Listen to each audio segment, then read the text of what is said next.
പരിശുദ്ധനായ ഗൗരീസഭയുടെ നാമത്തിൽ ലോകത്തെമ്പാടും മലങ്കര സഭയുടെ തന്നെ ദേവാലയങ്ങൾ ഒരു മാസത്തോളം സൗകര്യാർത്ഥം പല തീയതികളിലായി വളരെ വിപുലമായ സന്നാഹങ്ങളോടുകൂടി ദീർഘമായ ഒരുക്കത്തോടുകൂടി ആത്മീയ പ്രബുദ്ധതയോടുകൂടി ഒരുമിച്ച് അണിനിരക്കുന്ന അത്ഭുതകരമായ അനുഭവമാണ്.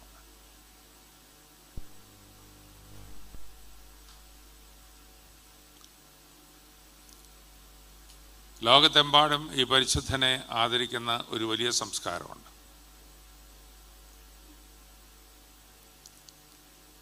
റഷ്യൻ ഓർത്തഡോക്സ് സഭയിലെ അടുത്ത കാലത്ത് പൂർത്തീകരിക്കപ്പെട്ട വലിയൊരു കത്തീഡ്രലുണ്ട്.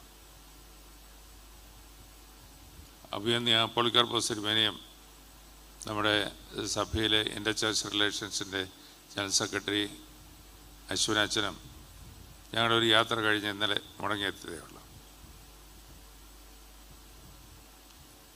അവിടുത്തെ പാത്രിക്കീസ് കീറിൽ റഷ്യയിലെ പല സ്ഥലങ്ങളിൽ യാത്രയായിരുന്നു. ഇന്നലെ വന്നതേ ഉള്ളൂ മോസ്കോയിലേക്ക്. ഇന്ന് അവിടെ ഞാനീ പറഞ്ഞ ദേവാലയത്തിൽ വലിയ കത്തീഡ്രലിൽ പരിശുദ്ധനായ ഗൗരീസഭയുടെ പെരുന്നാൾ ആചരിക്കാൻ കടന്നു വന്നിരിക്കുക. 7000 പേർക്കെങ്കിലും സുഖമായിട്ട് നിൽക്കാവുന്ന വലിയൊരു കത്തീഡ്രലാണ്. ഗൗരീസഭ സൈനികരുടെ യോദ്ധാക്കളുടെ പ്രത്യേകമായിട്ടുള്ള കാവൽപിതാവാണെന്ന് നിങ്ങൾക്കറിയാം. ആ വിധത്തിൽ യോദ്ധാക്കളുടെ വളരെ വിശിഷ്ടമായിട്ടുള്ള സേവനങ്ങളെ ആദരിച്ചുകൊണ്ട്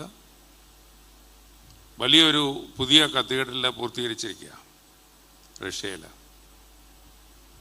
ഏക്കർ കണക്കിന് സ്ഥലത്താണ് അത് ക്രമീകരിച്ചിരിക്കുക. അതിനകത്തെ ഐക്കണുകൾ നോക്കിയാൽ അത്ഭുതപ്പെട്ട് നിന്നു പോകും. ഈ കത്തീഡ്രലിൻ്റെ ചുറ്റുപാടും ഏക്കർ കണക്കിന് സ്ഥലത്ത് ഒരു ചെയിൻ ആ ദേവാലയത്തെ ചുറ്റി വലിയൊരു മ്യൂസിയം വളർത്തിയെടുത്തിരിക്കുക. അതിനകത്ത് റഷ്യയിലെ സൈനികർ ആ രാജ്യത്തെ സേവിക്കാനായിട്ട് സംരക്ഷിക്കാനായിട്ട് നടത്തിയ ഭഗീരഥ യജ്ഞങ്ങൾ, അവിടെ നടന്ന യുദ്ധങ്ങൾ, അതിൽ വിജയിച്ച അവസരങ്ങൾ, വലിയ വെല്ലുവിളികൾ നേരിട്ട് ധാരാളം ആളുകൾ കൊല്ലപ്പെട്ട സാഹചര്യങ്ങൾ എല്ലാം വാർത്തയാക്കി ഒരു അത്ഭുത പ്രതിഭാസമായിട്ട് നിൽക്കുക.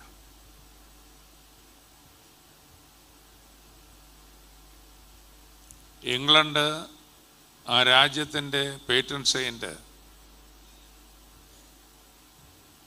Cent George.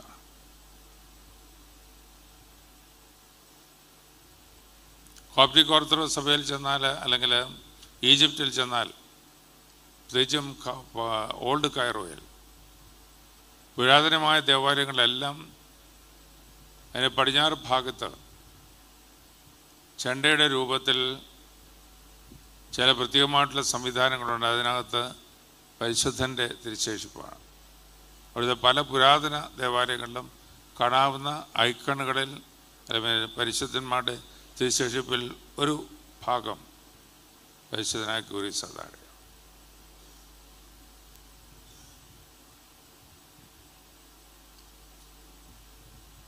പരിശുദ്ധന്മാരുടെ മധ്യസ്ഥൽ അഭയം തേടുന്ന ലോകത്തിൻ്റെ പല ഭാഗത്തുള്ള സഭകളിലും വളരെ ആദരവോടെ ഓർക്കുന്ന ഒരു പരിശുദ്ധനാണ് ഗൗരീസഭ.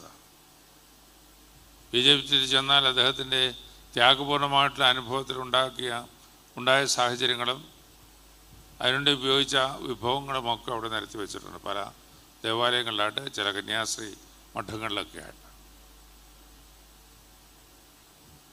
കിലോ കണക്കിന് തൂക്കമുള്ള ഒരു ചെയിൻ ആണ് അവിടുത്തെ ഒരു കോൺവെൻറ്റിൻ്റെ ഫ്രണ്ടിൽ തൂക്കിയിട്ടിരിക്കുന്നത്. അത് തൊടാൻ നമുക്ക് ആരോഗ്യമില്ല.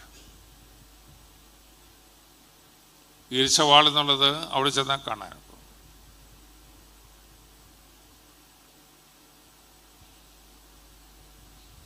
നിങ്ങൾക്കും എനിക്കും സമീപിക്കാൻ സാധിക്കുന്ന ഒരുവനായിട്ട് വലിയ യോദ്ധാവായിരുന്നെങ്കിലും അതിൽ നിന്ന് വളരെ വ്യത്യസ്തമായിട്ടുള്ള രൂപത്തിൽ പരിശുദ്ധിയുടെ നിറകുടമായിട്ട് നമ്മുടെ മുമ്പിൽ അവതരിക്കുന്ന ഒരു പരിശുദ്ധൻ ഉണ്ടെങ്കിൽ നിങ്ങൾക്കും എനിക്കും ഇവിടെ സമയം കണ്ടെത്താൻ താല്പര്യമുണ്ടായത് കൊണ്ടാണ്. ഏതെല്ലാം അനുഭവങ്ങളാണ്. ഒരു പരിശുദ്ധന് മാത്രമല്ല, ഞങ്ങൾ പോയത് ഒരു പരിശുദ്ധിയുടെ പെരുന്നാൾ പങ്കെടുക്കാൻ പ്രധാനമായിട്ട് പോയത്. 2 പ്രാവശ്യം അതിൽ പരിശുദ്ധിയായിട്ട് പ്രഖ്യാപിച്ച അവസരമായി മെയ്യിൽ, മരുത് ഫെബ്രുവരിയിൽ വിശുദ്ധ ഭാവത്തിരുമേനി ആ സമയത്തുണ്ടായിരുന്നു. ആ സ്ത്രീ കണ്ണു കാണാത്ത ഒരു സ്ത്രീയായിരുന്നു. കോൺവെൻറ്റിൽ ചേർന്ന ഒരാളൊന്നുമല്ല, നടക്കാൻ നിവൃത്തിയില്ലാത്ത ഒരാളായിരുന്നു. നിങ്ങളെയും എന്നെയും പോലെ ഈ ഐക്കണുകളോ ഗിരിശ്രദ്ധയുടെ ചിത്രമോ ഒന്നും കാണാൻ അവസരം കിട്ടാത്തൊരു സ്ത്രീയാണ്.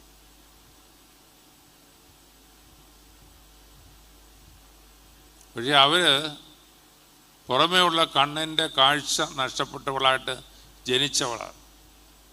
വളർന്നു വന്നപ്പം ജീവന ദൈവത്തെ കൃത്യമായിട്ട് കാണുകയും പൂർണ്ണമായി അനുഭവിക്കുകയും ലോകത്തിന് അത്ഭുതകരമായിട്ട് വിളമ്പിക്കൊടുക്കുകയും ചെയ്തവളാണ്.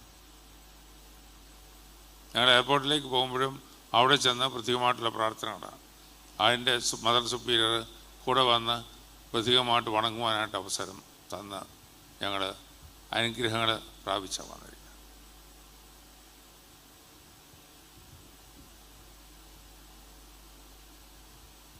ഞാനൊരു വലിയ പെരുന്നാൾ പങ്കെടുക്കാനായിട്ട് ഉത്സാഹിക്കും. വളരെ പ്രസിദ്ധമായ ഒരു തീർത്ഥാടന കേന്ദ്രത്തിൽ നമ്മൾ ഇരിക്കുന്നത്. ചില നിമിഷങ്ങളൊക്കെ ഇതുപോലെ അടങ്ങിയിരുന്നത്, അടുത്ത നിമിഷങ്ങൾ നമ്മളത് പതറിയതാണ്. നമ്മൾ ലോകത്തിലെ പലതും കാണുന്നുണ്ട്. പക്ഷെ കൃത്യമായും വ്യക്തമായും കാൽവരിയിൽ പരമയാഗമായി തീർന്ന രക്ഷകനെ വ്യക്തമായി ഉൾക്കൊള്ളാൻ നമുക്ക് പലപ്പോഴും സാധിക്കുക. ഉണ്ടെങ്കിലും ചില നിമിഷങ്ങളില്ല നമുക്ക് അത്യാവശ്യമുള്ളപ്പം ഒരു വിളി വിളിക്കും. ജീവിത തപസ്യ കൊണ്ട്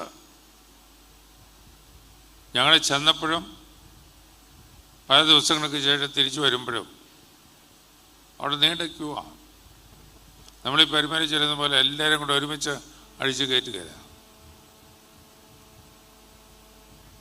ആ കബറിങ്കിൽ ഓരോരുത്തരും അത് മുത്തി ഉണങ്ങി അനുഗ്രഹം പ്രാപിച്ചു പോകാൻ നീണ്ട ക്യൂ ആണ്. വലിയ കൊടുന്തണുപ്പത്തും അതാണ്. ഞങ്ങൾ ചെന്നപ്പം മഞ്ഞുണ്ടായത്.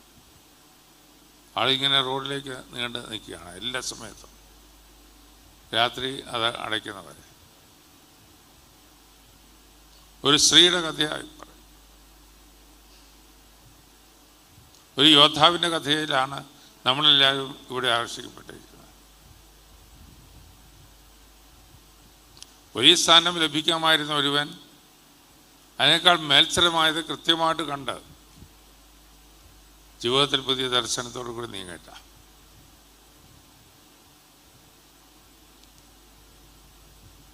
നമുക്ക് ചുറ്റും നിൽക്കുന്ന 4-5 പേരുണ്ട്. നമ്മളൊരു അരമണിക്കൂർ അവരുമായിട്ട് ഇടപഴകുമ്പോൾ അവർക്ക് സന്തോഷമാണോ, സമാധാനമാണോ, പ്രത്യാശയാണോ, ആശ്വാസമാണോ, അതോ അസ്വസ്ഥതകളാണ്? നമ്മൾ കണ്ണു തുറന്നാൽ കാണുന്നത് എന്താണ്?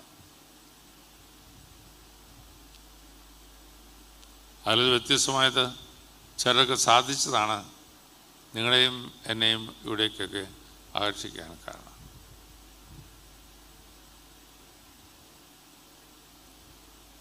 കേരളത്തിലൊരു ഭരണമാറ്റം വരിക, കേരളത്തിൽ മാത്രമല്ല ഇന്ത്യയിലെ പല സ്ഥലങ്ങളിലും പലയിടത്തും ഞെട്ടിപ്പിക്കുന്ന വാർത്തയാണ്. ഒരു സമൂഹത്തിൻ്റെ പ്രാതിനിധ്യം കൈവരിച്ച് ആ സ്ഥാനത്ത് ചേർന്നപ്പോൾ എങ്ങനെയാണ് വ്യത്യസ്തമായൊരു സാഹചര്യത്തിലേക്ക് വലിച്ച് ഇഴക്കപ്പെട്ടത്?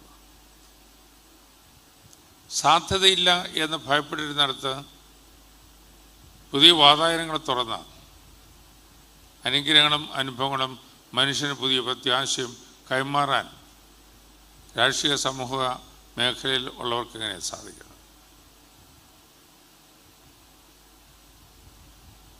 ഈ ദേവാലയത്തിലെ ഒരു അരുമസന്താനം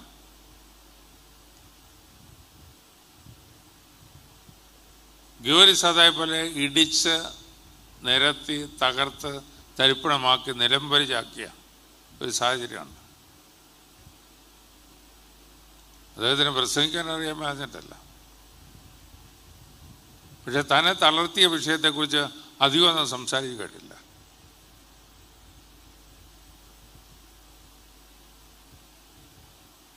അദ്ദേഹത്തിൻ്റെ മകനാണ് ഈ പ്രദേശത്തെ പ്രതിനിധീകരിക്കുന്നത്. ആളുകളൊക്കെ വലിയ ബഹളത്തിൽ പ്രചരണം നടത്തിയപ്പോൾ വളരെ വ്യത്യസ്തമായ ഒരു ശൈലിയിൽ വന്നത് മാധ്യമങ്ങളെപ്പോലും അത്ഭുതപ്പെടുത്തുകയാണ്. അങ്ങനെ ഒരു ചരിത്രം സൃഷ്ടിക്കാൻ എങ്ങനെയാണ് സാധിക്കുന്നത്? എന്നിട്ട് കേരളത്തിലെ ഏറ്റവും കൂടുതൽ ഭൂരിപക്ഷം ലഭിച്ചത് എങ്ങനെയാണ്? അതിനൊരു കാരണം കയ്യിൽ കെട്ടിയ കാശ് മനുഷ്യൻ്റെ നൊമ്പരങ്ങൾ പോക്കുവാനായിട്ട് വേർതിരിച്ചു. ഗൗരി സദായെ നമ്മൾ ആദരിക്കുവാനുള്ള കാരണം സാധ്യതകളുടെ ധാരാളം ചോയ്സ് ഉള്ളപ്പോൾ തിരുവചനത്തിൽ പറയുന്നു, യേശുമ്പരാൻ മാടി വിളിച്ചിട്ട് ശിഷ്യന്മാരെയൊക്കെ കൂടെ കൂട്ടി നിർത്തി പറയുക, നിങ്ങളിൽ വില നേടണം തോന്നണമെങ്കിൽ എല്ലാം ഉപേക്ഷിക്കണം.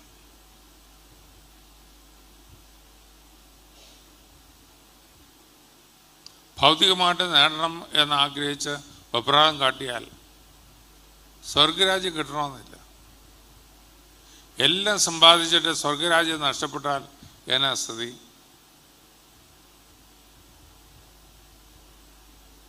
നേരെ മറിച്ച് പലതും നഷ്ടപ്പെട്ടിട്ട് സ്വർഗരാജ്യം സമ്പാദിക്കാൻ സാധിക്കുന്നെങ്കിൽ നൂറ്റാണ്ടുകൾക്ക് ശേഷവും നിങ്ങളെയും എന്നെയും പോലുള്ളവർക്ക് പ്രത്യാശയുടെ ലോകത്തിലേക്ക്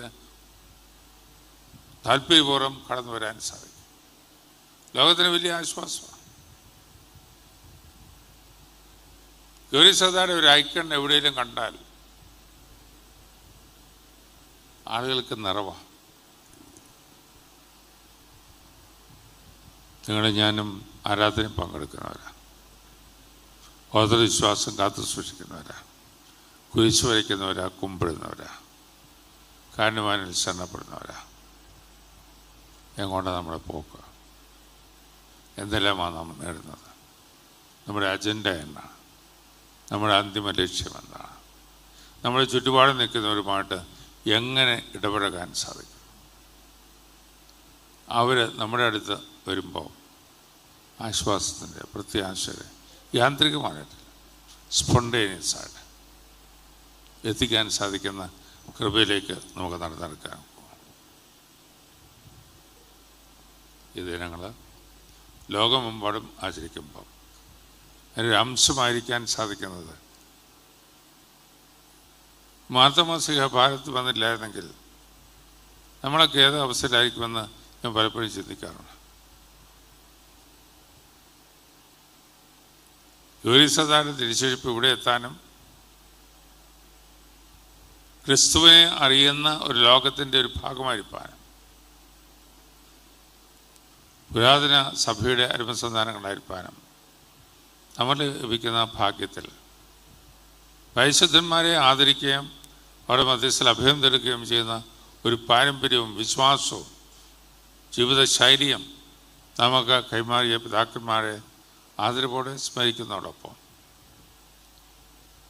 ഇപ്പോഴുള്ള അവസരങ്ങളിൽ കൃപകൾ സമ്പാദിക്കാനും മധ്യസ്ഥയിൽ അഭയം തേടുവാനും മാതൃക പിൻപറ്റുവാനും ദർശനത്തോടെ, വീക്ഷണത്തോടെ, സമർപ്പണത്തോടെ, സാക്ഷ്യത്തോടെ മുന്നോട്ട് പോകാനും ബലഹീനരും പാപികളുമായ നമുക്ക് അവസരം ഉണ്ടാകണമെങ്കിൽ ഈ പരിശുദ്ധൻ്റെ മുമ്പാകെ നിന്ന് തമ്പുരാനെ നോക്കി കുരിശ് വരയ്ക്കുക.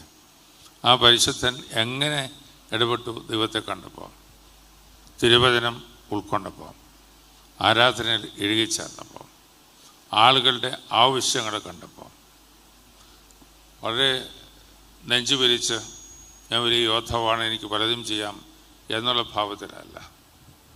അവരുടെ നൊമ്പരങ്ങൾ പോക്കുവാൻ ദൈവത്തിങ്കിലേക്ക് നോക്കി പൈശാചികമായിട്ടുള്ള ജീവികളെ പോലും തകർത്ത തരിപ്പണമാക്കി എല്ലാ പീഡകളും സഹിക്കുമ്പോഴും ജീവനുള്ള ദൈവത്തിന് സ്തോത്രം അർപ്പിച്ചുകൊണ്ട് ധൈര്യത്തോടെ പ്രത്യാശയോടെ നിൽക്കാൻ കൃപയറിയ കാരണവാനെ ഉണങ്ങി ജീവിപ്പാനും അങ്ങനെ വിശുദ്ധിയുടെ പടവുകൾ തേടുവാനും ഭാഗ്യം കിട്ടിയപ്പോൾ ആ കൃപകളെ സ്വന്തമാക്കാൻ ആ പരിശുദ്ധനെ പോലെ ആ വഴിച്ചാലിൽ മുന്നോട്ട് പോകുവാൻ പരിശുദ്ധാത്മാവെ ഞങ്ങളുടെ വഴി നയിക്കണമേ എന്ന് പ്രത്യേകമായിട്ട് പ്രാർത്ഥിക്കാം.